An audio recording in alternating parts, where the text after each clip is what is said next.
We're sitting here in the Subaru Forester here, and the air's not blowing through the vents.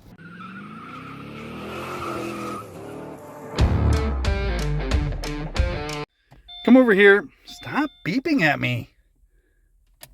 1, 2, 3, 4, nothing. Nothing at all. The owner of this car said that the air was blowing, and it was blowing on 1, 2, and 4, but not 3, and then a couple days later it all went out. And so the hypothesis is that the resistor pack is bad, and the way that you know the resistor pack is bad is if you have that kind of intermittent, like one of the settings isn't working but the other ones are. It's usually that little stick of resistors. Here, let me show you what it looks like. That's usually an indication that this little guy, and they look different but all kind of sort of like this, is bad. And so when we pull the old one out, my theory is that it might be burnt, and that's gonna be the whole problem, is it just died.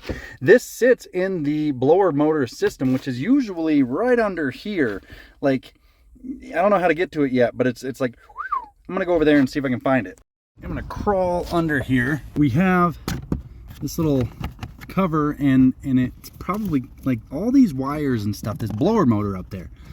I don't know if we're gonna have to remove this or not. We're gonna start with removing the glove box door. Glove box door on this model is real easy to remove. You just have these little clips on the side, and you push them, and then it pops out. There's that side, and then you come over to this side, and you push them, and then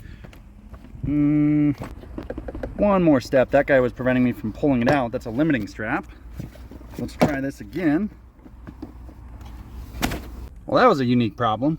This guy's got a flashlight in his car that charges. Kind of cool little system there, but it was in the way of the glove box coming out, so I got to pull it out. All right, we got that off, and perfect. That's what we wanted.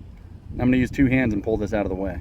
Scooting our eyes. That guy right there, I think, is the resistor pack. I'm gonna take that electrical connector off and see. Maybe there's another screw. Oh yeah, look at that guy right there. We'll see if we can get those 2 screws out and pull it out and see if I'm right. I could not get the electrical connector off, so I had to stick a screwdriver up from the bottom and push into the little tab and then pull it off. Came out. I'm gonna use the same screwdriver to get those 2 screws out. Got both those screws out, and reach in here, pull this guy out.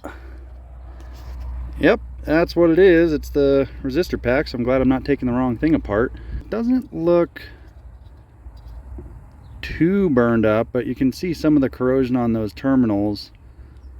It's not in the best shape.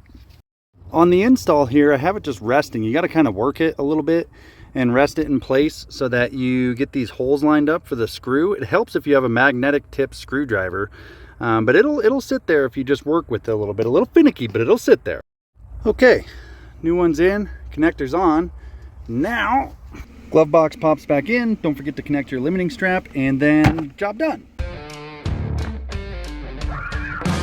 Unfortunately, it didn't fix our problem, so we might have a bad switch or a bad blower motor. Maybe we'll do that in the next video.